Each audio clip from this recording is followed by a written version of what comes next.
Viewers, কেমন আছেন আপনারা? আশা করি ভালো আছেন। জব এডুকেশন টিপস চ্যানেলে আপনাকে স্বাগতম। আজকে আমরা হাজির হয়েছি সিভিল সার্জন কার্যালয়ের স্বাস্থ্য সহকারী পদের সাজেশনমূলক একটি মডেল টেস্ট নিয়ে। আপনারা অনেকেই প্রশ্ন করেছেন যে অমুক জেলায় পরীক্ষা কি লিখিত হবে নাকি প্রিলি হবে, বা আমার জেলায় পরীক্ষা লিখিত হবে নাকি প্রিলি হবে। তো আমি বলবো আপনারা লিখিত পরীক্ষার প্রস্তুতি নেন, কেননা অধিকাংশ জেলাতেই লিখিত পরীক্ষা হয়েছে।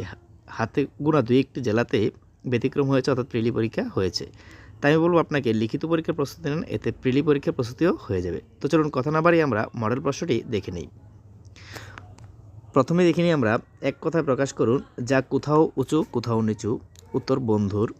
নষ্ট হওয়া স্বভাব যার, উত্তর নশ্বর। মৃতের মতো অবস্থা যার, উত্তর মুমূর্ষ।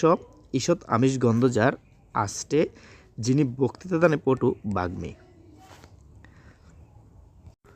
তো তারপর বলছে অর্থসহ বাগধারা লিখুন। অর্ধচন্দ্র এর অর্থ হচ্ছে গলা ধাক্কা। যদি আপনাদেরকে বাক্য লিখতে বলা হয় তাহলে বাক্য লিখতে পারেন যে লোকটিকে অর্ধচন্দ্র দিয়ে বের করে দেওয়া হলো। গুপ খেজুরে অর্থ হচ্ছে নিতান্ত অলস, লোকটি গুপ খেজুরে। সাপে বরত্ব অনিষ্ট ইষ্টলাভ, অনিষ্টে ইষ্টলাভ। ৯-৬ এর অর্থ হচ্ছে অপব্যয় বা অপব্যবহার। আপনারা যদি বাগধারার অর্থ জানেন তাহলে বাক্য আসলেও পারবেন। ঢাকের কাঠি অর্থ হচ্ছে তুষামোদে। তারপর আমরা দেখে নিই কারক সহ বিভক্তি নির্ণয় করুন। আপনাদেরকে এই মডেল টেস্টটি আপনাদের সামনে তুলে ধরার কারণ হচ্ছে আপনারা এই টপিকগুলো পড়বেন, অর্থাৎ বাগধারা, এক কথা প্রকাশ, কারক, বিভক্তি, এই টপিকগুলো পড়বেন। তো প্রথম হচ্ছে নতুন ধান্যে হবে নবান্ন। এখানে নতুন ধান্যে কি? এটা হচ্ছে করণে সপ্তমী। তার ধর্মে মতি আছে, এখানে ধর্মে হচ্ছে অধিকরণে সপ্তমী। টাকার লোভ ভালো নয়, এখানে টাকার হচ্ছে সম্বন্ধে ষষ্ঠী। ডাক্তার ডাক কর্মে শূন্য, জমিতে সোনা ফলে অপাদানে সপ্তমী। তারপর হচ্ছে সন্ধি বিচ্ছেদ করুন।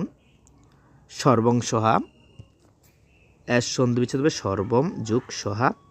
উল্লেখ্য উদ্যুগ লেখ, দংশন দনযুগ সন, দুর্লভ দিবযুগ লোক, সুরস শতযুগ 10। তারপর আমরা দেখে নিই বিপরীত শব্দ লিখুন। গৃহী এর বিপরীত শব্দ হবে সন্ন্যাসী। গৃহী সন্ন্যাসী। জ্বর চেতন, ঘাতক মহাজন, আবির্ভাব তিরোভাব, কৃত্রিম অকৃত্রিম। তারপর আমরা দেখে নিই write a plural number. Wife, ওয়াইফের প্লুরাল হবে ওয়াইফস। ফুড এর প্লুরাল হবে ফিড। থিসেস এর প্লুরাল হবে আই এর জায়গায় শুধু ই হবে, থিসেস। ডিয়ার ডিয়ারি, গোস গিস। তারপর বলা হয়েছে রাইট অপোজিট জেন্ডার, বিপরীত জেন্ডার লেখো। হিরো এর বিপরীত জেন্ডার হবে হিরোইন। টুইটার এর বিপরীত জেন্ডার হবে টুইটারেস। Wizard witch, nephew niece, ox cow. Right a appropriate preposition, উপযুক্ত প্রিপোজিশন লেখো। Your conducts admits dash no excuse, এখানে হবে of. He learned the poem dash heart, এখানে হবে by. Do not laugh dash the poor, এখানে হবে at the poor. The case is dash trial, এখানে হবে under trial. The food is not dash my taste, এখানে হবে to to my taste, TO2। তারপর বলেছে রাইট অ্যাপ্রোপ্রিয়েট আর্টিকেল।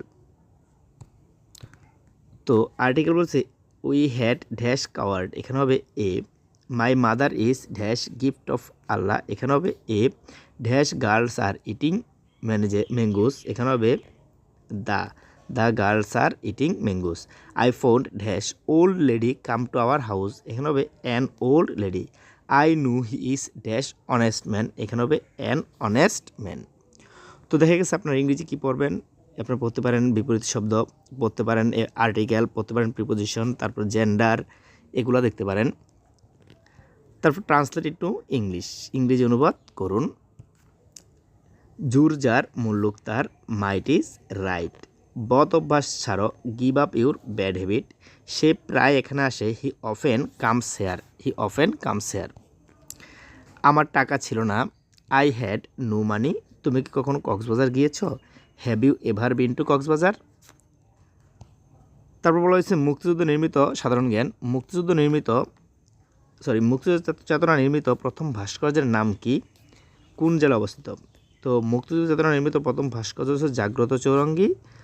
চৌরঙ্গিটি গাজীপুর জেলায় অবস্থিত। তারপর আমরা দেখে নিই বাংলাদেশের কোন মাছ এবং কোন চিংড়ি জিআই পণ্য স্বীকৃত পেয়েছে, জিআই পণ্যের স্বীকৃতি পেয়েছে। তো বাংলাদেশ ইলিশ মাছ এবং বাগদা চিংড়ি জিআই পণ্যের স্বীকৃতি পেয়েছে, ইলিশ মাছ এবং বাগদা চিংড়ি। বাংলাদেশ শহীদ দিবস কবে জাতিসংঘ কর্তৃক আন্তর্জাতিক মাতৃভাষা দিবস কত সালে স্বীকৃতি লাভ করে? তো বাংলাদেশের শহীদ দিবস হচ্ছে 21শে ফেব্রুয়ারি।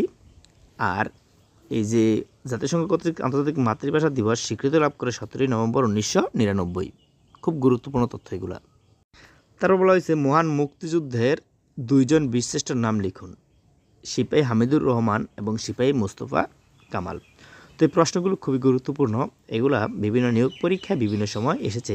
ইভেন কিছু কিছু জেলায় এই যে সিভিল সার্জনের পরীক্ষাতেও, স্বাস্থ্য সহকারী পদের পরীক্ষাতেও এসেছে। শহীদ বুদ্ধিজীবী দিবস কবে? তো এটা 14 ডিসেম্বর। মুক্তিযুদ্ধ জাদুঘর কোথায় অবস্থিত? এটা হবে আগারগাঁওয়ে অবস্থিত। বাংলা জাতীয় দিবস কোনটি? বাংলা জাতীয় দিবস হচ্ছে 26শে মার্চ। বাংলাদেশের প্রথম হানাদার মুক্ত হয়েছিল কোন জেলা? উত্তর হবে যশোর জেলা। তারপর বলছে মুজিবনগর সরকারের প্রথম রাষ্ট্রপতি এবং উপরাষ্ট্রপতির নাম লিখন। তো মুজিবনগর সরকারের প্রথম রাষ্ট্রপতি হচ্ছে বঙ্গবন্ধু শেখ মুজিবুর রহমান, আর উপরাষ্ট্রপতি হচ্ছে সৈয়দ নজরুল ইসলাম। তো এবার আমরা একটি গণিত প্রশ্ন দেখে নিই। টাকায় 3টি করে লেবু কিনে টাকায় 2টি করে বিক্রি করলে শতকরা কত লাভ হবে? তো যেহেতু 1 টাকায় 3টি কিনছে আর 1 টাকায় 2টি বিক্রি করছে, তাহলে অবশ্যই লাভ হবে। তো আমরা প্রথমে 3টির ক্রয়মূল্য বের করে নিই 1 টাকা, সুতরাং 1টির ক্রয়মূল্য 1/3 টাকা। অনুরূপভাবে আমরা 2টি লেবুর 1টি লেবুর বিক্রয়মূল্য বের করে নিই। তো 2টি লেবুর বিক্রয়মূল্য 1 টাকা, 1টি লেবুর বিক্রয়মূল্য 1/2 টাকা। যেহেতু লাভ হয়েছে, তো আমরা বলতে পারি লাভ সমান বিক্রয়মূল্য বিয়োগ ক্রয়মূল্য। তো বিক্রয়মূল্য হচ্ছে 1/2 টাকা, ক্রয়মূল্য হচ্ছে 1/3 টাকা। তাই লাভ হচ্ছে প্রতিটি লেবুতে লাভ হয়েছে কত? 1/6 টাকা। তো আমরা জানি লাভ ভাগ হতে সবসময় ক্রয়মূল্যের উপর হয়। তো ক্রয়মূল্য ছিল 1/3 টাকা, একটির ক্রয়মূল্য।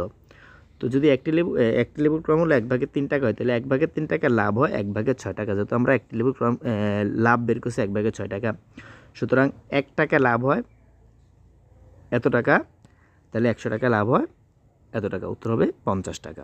আশা করি বুঝতে পেরেছেন। তো 20 জন শ্রমিক একটি পুকুর 30 দিনে খনন করতে পারে, কতজন শ্রমিক 20 দিনে পুকুরটি খনন করতে পারে? একটা ঐকিক নিয়মের অঙ্ক। তো বলতে পারি পুকুরটি 30 দিনে খনন করতে পারে 20 জন শ্রমিক, একদিন খনন করতে শ্রমিক বেশি লাগবে, তো 20 দিন খনন করতে শ্রমিক কম লাগবে। তো কাটাকাটি করলে বেশি কাটাকাটি করলে হয় 30 জন শ্রমিক। একেবারে সহজ একটা অঙ্ক ছিল। প্রশ্ন হচ্ছে দুটি রাশির যোগফল 240, তাদের অনুপাত 1:3 হলে এর রাশি দুটো নির্ণয় করুন। প্রথম রাশি দুটো শতকরা কত হবে? তো বলতে অনুপাতটি রাশি দ্বয়ের যোগফল 1+3 = 4। তো প্রথম রাশি হবে 240, 4/1, অর্থাৎ কাটাকাটি করলে হবে 60, আর দ্বিতীয় রাশি হবে 240 থেকে 60 বাদ দিলে যা হয় তা 180। তো দ্বিতীয় রাশি 180 হলে প্রথম রাশি 60, দ্বিতীয় রাশি 1 হলে প্রথম রাশি 60/180। তো সুতরাং দ্বিতীয় রাশি 100 হলে, যেহেতু আমাকে শতকরা বলছে, দ্বিতীয় রাশি 100 হলে প্রথম রাশি হবে 60 × 100/180। তো কাটাকাটি করলে হবে কত? আমরা এখানে 0 0 কাটতে পারি। তো এখানে বা এ 0 না কাটলে আমরা এখানে 100 রেখে দিই, তাহলে এ 0 0 কাটলে 300 কত? 18 3। তো 100/3, এটার কাজ করলে হবে 33/3/1। তো উত্তর দ্বিতীয় রাশি হবে 33/3/1%। প্রথম দ্বিতীয় রাশির এত %।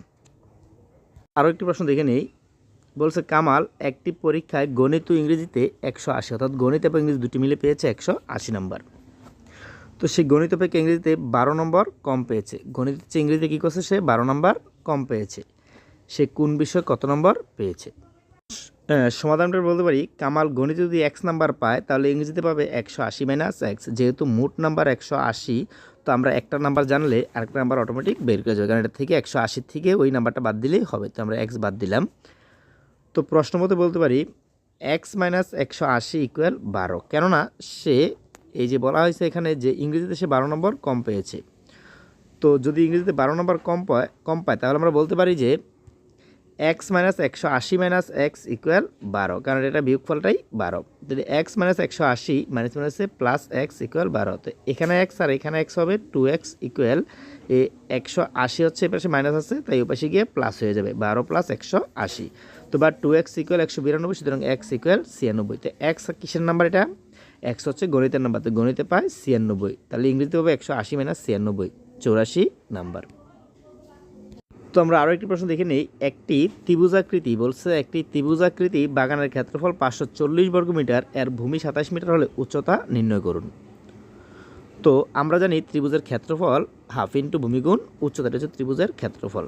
তো ত্রিভুজের ক্ষেত্রফলের সূত্র হচ্ছে এটা হাফ ইন্টু ভূমি গুণ উচ্চতা। তো ত্রিভুজের ক্ষেত্রফল দেওয়া আছে 540, তো হাফ ইন্টু আর ভূমি দেওয়া আছে 27, উচ্চতা বের করতে হবে।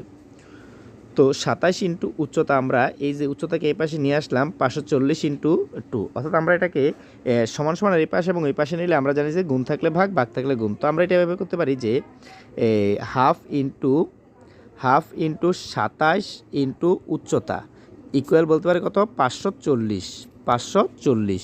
তো তারপর আমরা বলতে পারি যে 540 যেহেতু এরকম আছে, তাহলে আমরা বলতে পারি এই হাফটা ওই পাশে গিয়ে কি উল্টে যাবে, উল্টালে 2 গুণ হবে 540, 540 গুণ 2, তাহলে 540 ইন্টু 2 আর নিচে 27। তো 27 দুগুণে 54, 20 দুগুণে 40 মিটার, উচ্চতা হবে 40 মিটার। তো এখন আমরা আরও কিছু সাধারণ জ্ঞান দেখে নেব। দ্বাদশ জাতীয় সংসদ নির্বাচন কোন তারিখে অনুষ্ঠিত হয়েছিল? এটা হবে 7 জানুয়ারি 2024। বাংলাদেশের প্রধানমন্ত্রী হওয়ার ন্যূনতম বয়স কত? উত্তর 25 বছর। মুক্তিযুদ্ধ বীর প্রতীক খেতাবপ্রাপ্ত একজন নারী মুক্তিযোদ্ধার নাম লিখুন। তো আমরা জানি বীর প্রতীক খেতাবপ্রাপ্ত নারী মুক্তিযোদ্ধা সেতারা বেগম আর তারামন বিবি, তাহলে ডাক্তার সেতারা বেগম এবং তারামন বিবি। তো বাংলা জাতীয় পিতার নাম কি? বঙ্গবন্ধু শেখ মুজিবুর রহমান। পদ্মা সেতুর দৈর্ঘ্য কত? 6.15 কিলোমিটার। তো এই ছিল স্বাস্থ্য সহকারী পদের একটি প্রস্তুতিমূলক মডেল টেস্ট। আপনারা যদি এই ধরনের আরও মডেল টেস্ট চান তাহলে অবশ্যই এই ভিডিওর কমেন্ট সেকশনে জানিয়ে দেবেন, তাহলে আমি চেষ্টা করব এই ধরনের ভিডিও নিয়ে আপনাদের সামনে হাজির হওয়ার জন্য। তো আজকের এই ভিডিওটি এই পর্যন্তই, দেখা হবে পরবর্তী কোনো ভিডিওতে। সেই পর্যন্ত ভালো থাকবেন এবং সুস্থ থাকবেন।